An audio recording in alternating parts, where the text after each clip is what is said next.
Hello, నమస్తే అండి. నేను మీ లక్ష్మీ చౌదరిని. వెల్కమ్ టు మిస్టరీ మధురిమలు తెలుగు ఆడియో స్టోరీస్. అందాల పొదరిల్లు పార్ట్ 2తో మీ ముందుకు వచ్చేసాను. కథలోకి వెళ్లే ముందు వీడియోకి లైక్స్, హైప్స్ ఇవ్వడం మర్చిపోకండి యార్. దానివల్ల కథ మరింత మందిలోకి రీచ్ అవుతుంది. ఇక ఆలస్యం చేయకుండా కథలోకి వెళ్ళిపోదాం. విజిటింగ్ కార్డ్ చేతిలో పట్టుకుని ఇంట్లోకి వెళ్ళేసరికి పక్కింటి ఆవిడ వాళ్ళ అమ్మ దగ్గర ఉండడంతో థ్యాంక్స్ ఆంటీ. అమ్మని మీరు చూసుకుంటారా అన్న ధైర్యంతోనే నేను ఆఫీస్కి వెళ్ళగలుగుతున్నాను అని అంటుంది. దానికి థ్యాంక్స్ చెప్పడం ఎందుకులే వాసంతి. కానీ తొందరగా ఏదో ఒకటి చూడరా. సర్జరీ చేయిస్తే బెస్ట్ కదా. ప్రతిసారి ఇలా ఇబ్బంది పడుతుంది కదా. టాబ్లెట్ వేసుకున్నాక కొద్దిగా కుదుట పడింది. ఒక వారం రోజుల్లో వసుంధర ఇండస్ట్రీస్ కంపెనీలో ఇంటర్వ్యూస్ ఉన్నాయి ఆంటీ. దానికి అప్లై చేశాను. అందులో జాబ్ వస్తే మంచి శాలరీ వస్తుంది. పైగా అందులో జాయిన్ అయ్యాక అమ్మ పరిస్థితి చెప్తే వాళ్ళ చారిటీ నుంచి కూడా హెల్ప్ చేస్తారు అని విన్నాను. దానికోసమే వెయిట్ చేస్తున్నా ఆంటీ. ఇప్పుడు చేస్తున్న కంపెనీ వాళ్ళు లోన్ ఏమీ ఇవ్వరా? శాలరీనే లేట్ చేస్తారు. తక్కువ శాలరీ. అది కూడా కరెక్ట్గా ఇవ్వట్లేదు. ఇంకా లోన్లు కూడా ఇస్తారా వాళ్ళు? తప్పక చేయడమే కానీ శాలరీ సరిపోక ఇప్పటికే డబ్బులకి చాలా ఇబ్బంది పడిపోతున్నాను అని వాళ్ళ అమ్మని లేపి జ్యూస్ ఇస్తుంది వాసంతి. ఏదైనా తొందరగా చూసుకో. మళ్ళీ పరిస్థితి చేయి దాటిపోతే నీకే కష్టం. నేను వెళ్తాను అని చెప్పి ఆవిడ వెళ్ళిపోతారు. ఇలా మధ్యలో రావడానికి పర్మిషన్ ఇచ్చారా నీకు? నా వల్ల నువ్వు ఇబ్బంది పడుతున్నావు అని అంటారు వాసంతి అమ్మ సుభద్ర. నీకోసం నేను ఇబ్బంది పడ్డమేంటమ్మా? ఆ మాట ఇంకెప్పుడు అనుకు. ఇంకా నొప్పిగా ఉందా? హాస్పిటల్కి వెళ్దామా అని అడుగుతుంది. ఇప్పుడేం నొప్పి లేదులే, బాగానే ఉంది. అనవసరంగా నిన్ను కంగారు పెట్టారు ఆంటీ అని అంటారు సుభద్ర. పర్వాలేదులే, నువ్వు కాసేపు పడుకో అని చెప్పి రాగానే మంచం మీద పడేసిన బ్యాగ్ పక్కన పెట్టడానికి తీయగా ఇంటి వరకు చేత్తోనే పట్టుకొచ్చి బ్యాగ్తో పాటు బెడ్ మీద పడేసిన విజిటింగ్ కార్డు కనిపిస్తుంది. దానిని బ్యాగ్లో వేయబోతూ వెనకన రాసిన నోటు కనిపించడంతో దాన్ని చూస్తుంది. దాని మీద వరుణ్ తన పేరు రాసి వీళ్ళని డాక్టర్ అన్వేష్ దగ్గరికి పంపించండి అని చెప్పి రాసి ఉంటుంది. Varun, nice name. పైగా విజిటింగ్ కార్డు ఇచ్చి ఆయన పేరు రాసి డాక్టర్ పేరు కూడా రాశారంటే తెలిసిన వాళ్ళు అయి ఉంటారు. ఒకసారి తీసుకువెళ్ళి చూపిస్తే బాగుంటుందేమో అని అనుకుంటూ దాన్ని బ్యాగ్లో వేసుకుంటుంది వాసంతి. వరుణ్ మీటింగ్ కంప్లీట్ చేసుకొని ఆఫీస్కి రిటర్న్ అయిపోతాడు. ఆఫీస్కి రాగానే శివుని కలిసి దానికి సంబంధించిన ఫైల్ ఇచ్చి అక్కడ జరిగిందంతా వివరంగా చెప్తాడు. ఆ ప్రాజెక్ట్ హెడ్ నువ్వే కనుక నువ్వే చూసుకోవాలి మొత్తం అని అంటాడు శివ్. ఓకే అన్నయ్య, నేను చూసుకుంటాను అని అంటాడు. సరే పద, అప్పుడే 2:30 అయిపోయింది, లంచ్ చేద్దాం అని వరుణ్తో కలిసి లంచ్ చేయడానికి అదే ఫ్లోర్లో ఉన్న డైనింగ్ రూమ్కి వెళ్ళిపోతాడు. లంచ్ చేస్తూ నెక్స్ట్ వీక్ ఇంటర్వ్యూస్ ఉన్నాయి. కొంచెం టఫ్గా కండక్ట్ చేయండి ఇంటర్వ్యూస్. అందులో సెలెక్ట్ అయిన వాళ్ళని కొంతమందిని ఈ కొత్త ప్రాజెక్ట్లో ఇన్వాల్వ్ చేయొచ్చు, వాళ్ళ టాలెంట్ బట్టి అని అంటాడు శివ్. ఓకే అన్నయ్య. ఆ ఇంటర్వ్యూ సెలెక్షన్ అంతా రాస్ చూసుకుంటాడు అనుకో. నువ్వు కూడా తన పక్కనే ఉండు, నీకు కూడా ఎక్స్పీరియన్స్ వస్తుంది అని లంచ్ చేయడం అయిపోవడంతో ఎవరి క్యాబిన్లోకి వాళ్ళు వెళ్ళిపోతారు. వరుణ్ ఫస్ట్ నార్మల్ ఎంప్లాయీలో జాయిన్ అయిన అమృత మానేసిన దగ్గర నుంచి అమృతకు సంబంధించిన వర్క్ మొత్తం చూడడంతో సక్సెస్ సాధించి ప్రాజెక్ట్ హెడ్గా ప్రమోషన్ కొట్టేస్తాడు వరుణ్. అదొక్కటే కాకుండా ఎక్స్పీరియన్స్ వస్తుందని కొన్ని చిన్న మీటింగ్స్ కూడా వరుణ్ని ఇన్వాల్వ్ చేస్తున్నాడు శివ్. వరుణ్కి కొన్ని బాధ్యతలు, అమృతకి కొన్ని బాధ్యతలు అప్పగించాలని శివ్ ప్లాన్. తమ్ము, మేము వచ్చేసాం అని అప్పుడే స్కూల్ బస్ దిగి లోపలికి వచ్చిన ఆయు ఆశి అరుచుకుంటూ హాల్లో ఉయ్యాల్లో ఉన్న ఆరుష్ దగ్గరికి వస్తారు. అన్న అక్క మాట వినగానే కళ్ళు తల తిప్పుతూ కాళ్ళు చేతులు ఆడిస్తూ వాడు ఆనందాన్ని వాడు తెలియజేస్తాడు బుజ్జిగాడు. ఒక్క జస్ట్ 10 minutes చిన్ని కన్నా, ఫ్రెష్ అయిపోయి వచ్చేస్తాం మేము, అప్పుడు మన ముగ్గురం ఆడుకుందాం అని పైకి పరుగు పెడతారు ఇద్దరు. చిన్నగా ఎక్కండి, బాగా స్పీడ్ ఎక్కువైపోయింది ఇద్దరికి అని అంటారు రుక్మిణి. మేం ముసలి వాళ్ళం కాటిగా చిన్న నాన్ను, మీలాగా చిన్నగా ఎక్కడానికి, పిల్లలు ఇలాగే ఎక్కాలి అని అంటూ పైకి వెళ్ళిపోతారు. చెప్తాను, కిందకి రండ్రా, నన్ను ముసల్దాన్ని అంటారా అని అంటూనే వాళ్ళిద్దరి కోసం స్నాక్స్ తేవడానికి వెళ్తారు కిచెన్లోకి. ఇద్దరు 10 నిమిషాల్లో రెడీ అయి వచ్చేసి అక్కడే కిందన బ్లాంకెట్ వేసి వాళ్ళ తమ్ముణ్ణి పడుకోబెట్టించి వాడి దగ్గర చేరిపోతారు ఇద్దరు. ఏం చేశావు తమ్ము ఉదయం నుంచి? చిన్న మమ్మీని ఇబ్బంది పెట్టావా? నాను వాళ్ళని పెట్టినా పర్వాలేదులే అని అంటారు నవ్వుతూ. అప్పుడే అక్కడికి వచ్చిన రావు గారు, అవునవును, మీ నాన్న వాళ్ళని ఇబ్బంది పెట్టినా ఏం పర్లేదు అని ఆయన కూడా వాళ్ళ దగ్గర కిందన కూర్చుంటారు. రుక్మిణి గారు స్నాక్స్ తెచ్చిస్తూ, మమ్మల్ని ఇబ్బంది పెడితే మీకు సరదా కదా, అయినా ఏంటి మమ్మల్ని ముసలోళ్ళు అంటున్నారు అప్పుడే అని చిరుకోపంగా అడుగుతారు రుక్మిణి గారు. ముసలోళ్ళు కాక మీరు వయసు వాళ్ళ అని అడుగుతాడు ఆయు. అవును, మేమెప్పటికీ యూత్నే. మరి మోకాళ్ళ నొప్పులని మొన్నంతా ఎందుకు బాధపడ్డారు చిన్న నాన్ను అంటుంది ఆశి. మోకాళ్ళ నొప్పులొస్తే ముసలోళ్ళమైపోయినట్టేనా అని అంటారు వాణిగారు. ఏజ్ పెరిగితే మోకాళ్ళ నొప్పులొస్తాయని బుచ్చమ్మ చెప్పిందిగా, ఇది మేము విన్నాంగా. అంటే మీ ఏజ్ పెరిగిపోయిందనే కదా. అంతే కదా తమ్ము. మనవడు మనవరాలు వచ్చాక ఇంకా యూత్ అంట అని నోటి మీద చెయ్యి పెట్టుకొని మరీ నవ్వుతారు ఇద్దరు. బంగారాలు, నన్ను వాళ్ళతో కలపకండి, నాకేం మోకాలు నొప్పులు లేవు అని అంటారు రావు గారు. మీరు స్టిల్ యంగ్ తాత అని రావు గారి మీసాన్ని మెలేస్తూ అంటారు ఆయు. బంగారాలు, మీరు మమ్మల్ని ఎక్కిరించొచ్చా అని విజయ గారు పిల్లలకి పాలు వాళ్ళందరికీ కాఫీ తీసుకొని వస్తూ అంటారు. అన్నీ నువ్వే ఎందుకు తెస్తావు నాని, శాంతమ్మ అమ్మమ్మ ఉంది కదా అని పాల గ్లాసులు తీసుకుంటారు ఇద్దరు.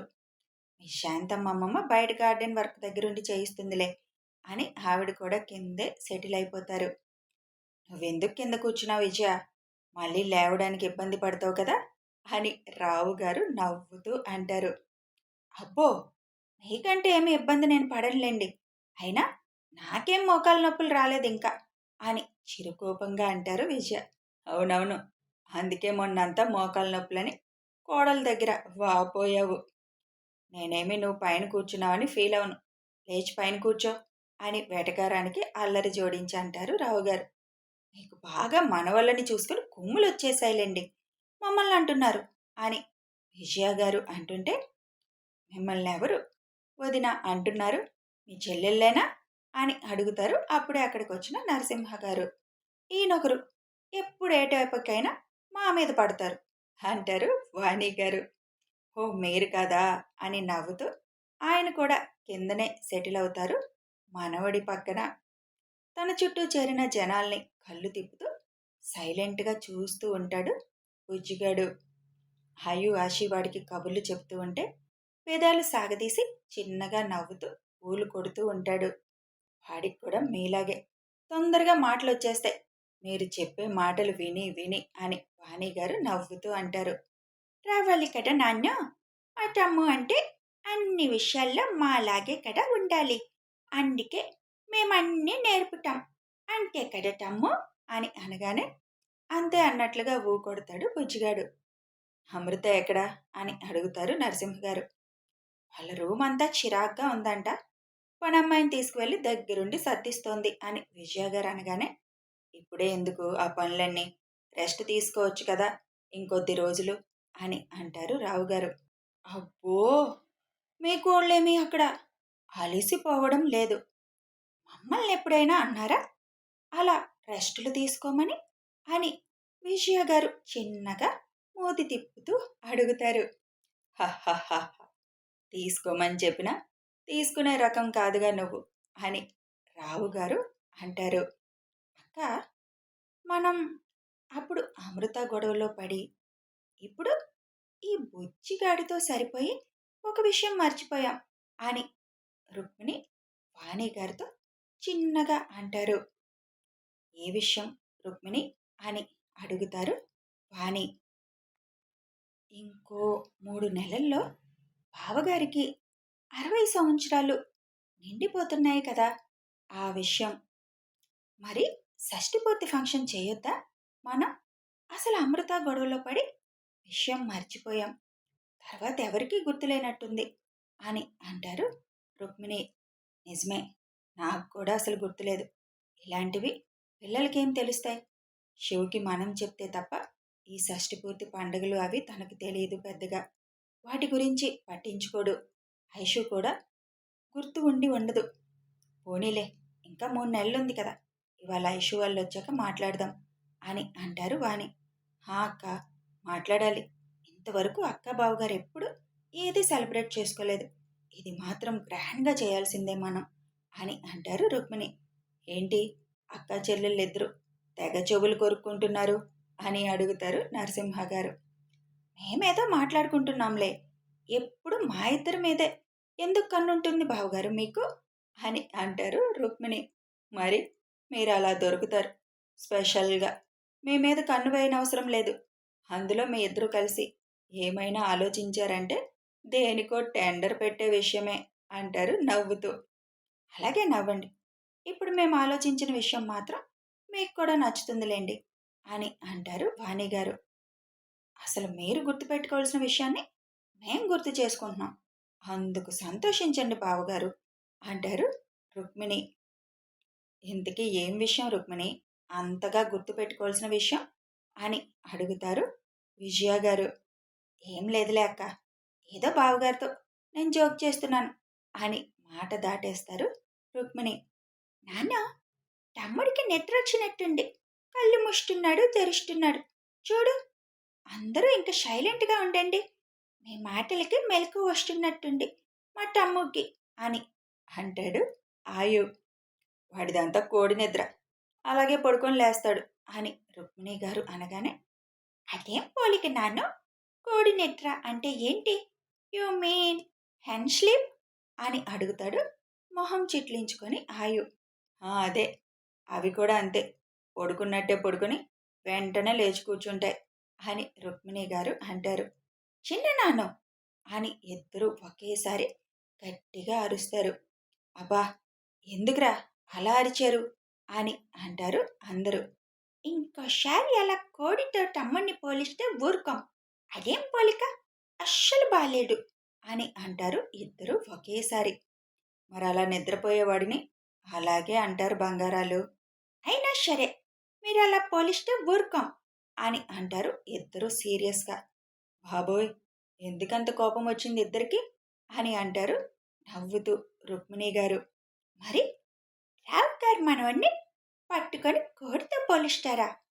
వాడిష్టం, ఎంతసేపు పడుకుంటాడో అంతసేపు పడుకుంటాడు, వెంటనే లేస్తే లెగుస్తాడు. మిమ్మల్ని ఏమీ ఇబ్బంది పెట్టడం లేదు కదా. మీకు వంట రానట్టు వాడికి నిద్ర రావడం లేదేమో, అందుకని వాడిని వేరే వాటితో పోల్చుతారా? మిమ్మల్ని నీర్సుగా వంట రాలేదని దేనితో అయినా పోల్చారా చిన్న నాన్న? మీరెంత ట్రై చేసినా మీకు వంట రాదు కదా, అలాగే మా తమ్ముకి నిద్ర రావడం లేదేమో. వారెవ్వా, మీ నాన్న వంటకి మీ తమ్ము నిద్రకి ఏం సింకు చేశారు బంగారాలు. మీ వంశీతాత ఇప్పుడుంటే మీతో పాటు జత కలిసేవారు, విజిల్ వేసి మరీ మీకు ఎంకరేజ్ చేసేవారు అంటారు నరసింహ. అలా సరదాగా అంటాం బంగారాలు, పడుకోకపోతే వంటకి నిద్రకి సంబంధం ఏంటి అని రుక్మిణి గారు మొహం ముడుచుకొని అనగానే, సరదాగా కూడా అలా వేటితో పోల్చొద్దు. అప్పుడు మేము కూడా మీకు ఏదో ఒక పేరు సెలెక్ట్ చేస్తాం. ఓకే బాబు, మీ తమ్ముడిని ఇంక నేనేమీ అనను అని అంటారు రుక్మిణి గారు. అది మా బంగారాలకు అలా భయపడాలి ఒక్కొక్కళ్ళు అని అంటారు నవ్వుతూ నరసింహ గారు. అయినా నిద్రకి వంటకి భలే లింకు పెట్టారు ఇద్దరు అని నవ్వుతారు. నువ్వు పర్ఫెక్ట్గా వంట చేయి, వాడు లేవకుండా నిద్రపోతాడు, అంతే కదా బంగారాలు. అబ్బా, మా తమ్ముడు మిస్ అయిపోయాడు ఈ సీన్ని అని నవ్వుతారు నరసింహ గారు. చాలు బావగారు, అంత నవ్వనవసరం లేదు అని మొహం ముడుచుకుంటారు రుక్మిణి గారు. సారీ నాన్న, మేమన్నది మీకు బాధ కలిగితే, కానీ మా తమ్ముడు అలా పోలిస్తే మాకు నచ్చదు అంటారు ఇద్దరు. కొట్టి మందు రాయడం అంటే ఇదే బంగారాలు. నా వంట గురించి ఎత్తారుగా, మీకు పూరి చేయను ఇంకా అని అలొక్కగా అంటారు. అప్పుడే అమృత కిందకి దిగి వస్తుంది. ఏమైంది, సీరియస్ డిస్కషన్ అవుతుంది నాను బంగారాలకి అని అడుగుతుంది. నీ కొడుకుని ఒక్క మాట కూడా అన్నివ్వడం లేదమ్మా, వాళ్ళ అన్న అక్క. ఏమైంది ఇప్పుడు అని అమృత అడుగుతుంది. ఇప్పుడు నేను మళ్ళీ ఆ వర్డ్ ఎత్తాననుకో, నన్ను కొట్టేటట్టే ఉన్నారిద్దరు. నాకెందుకొచ్చిన గోల అని అంటారు రుక్మిణి గారు. ఏమైంది బంగారాలు? సరదాగా అన్నవి పట్టించుకుంటున్నారా మీరు అని అంటుంది అమృత. సరదాగా అయినా సరే, మా తమ్ముణ్ణి వేరే వాటితో పోల్చకూడదు, మాకు నచ్చదు. సర్లే, మీరు ఇంక వెళ్ళి హోంవర్క్ చేసుకోండి. మీ తమ్ముడితో కూర్చుంటే మీ హోంవర్కులు అటకెక్కుతాయి మళ్ళీ అని అంటుంది అమృత. అటక అంటే ఏంటి చిన్న మమ్మీ అంటుంది ఆషి. అదా, సన్ సైడ్ అంటారు. అంటే ఇప్పుడు మనం వాడని వస్తువులు పైన సెల్ఫ్లో పెడుతున్నాం కదా, దానిని అంటారు. హోంవర్క్లు అటకెలా ఎక్కుతాయి చిన్న మమ్మీ? వాటికి కాళ్ళున్నాయా అని అడుగుతుంది ఆషి ఇన్నోసెంట్ ఫేస్తో. నాకైపోయింది, ఇప్పుడు అమృతకి మొదలు అంటారు రుక్మిణి. అలా అంటారు బంగారాలు. ఏదన్నా పని టైంకి అవ్వకపోతే ఇంకవి అవ్వవు అని అలా అటకెక్కింది అని అంటారు. ఇవేం పోలికలు? అసలు నిద్రపోకపోతే హ్యాండ్తో పోల్చడం, హోంవర్క్ అటకెక్కడం, అస్సలు మ్యాచ్ కాని పోలికలు మాకు నచ్చలేదు. ఇవన్నీ ఎవరు కనిపెట్టారు? ఎందుకు? వాళ్ళకి క్లాస్ తీసుకుంటారా వెళ్ళి? ఆ ఛాన్స్ లేదులే, అది పూర్వం నుంచి వస్తున్న మాటలు అంటారు రుక్మిణి. ఏంటో ఈ పోలికలు, మమ్మల్ని మాత్రం వాటితో పోల్చకండి, మాకు నచ్చదు కదా తమ్ము అనగానే ఊ అంటాడు బుజ్జిగాడు. తమ్ముకి ఎలాగో నిద్రొచ్చిందిలే, మేం వెళ్ళి హోంవర్క్ చేసుకొని వస్తాం. నువ్వన్న సన్షైడ్ ఎక్కించంలే చిన్న మమ్మీ. నువ్వు పడుకో తమ్ము, వీళ్ళ మాటలు పట్టించుకోకుండా మేము హోంవర్క్ చేసుకొని వస్తాం. లేదంటే మీ బిగ్ మమ్మీ ఊరుకోడు అని అక్కడి నుంచి వెళ్ళిపోతారు ఇద్దరు. కథ కొనసాగుతుంది. పూర్వం నుంచి మనకు వచ్చే కొన్ని కొన్ని అలవాట్లని ఇప్పుడు జనరేషన్ ఎలా మాట్లాడతారో చిన్నగా వివరించాను. వీడియో నచ్చితే ఒక లైక్ చేయండి, షేర్ చేయండి, కామెంట్స్ రూపంలో మీ అభిప్రాయం తెలియచేయండి, సబ్స్క్రైబ్ చేసుకుని ఛానల్ సపోర్ట్ చేయండి. Thanks for watching.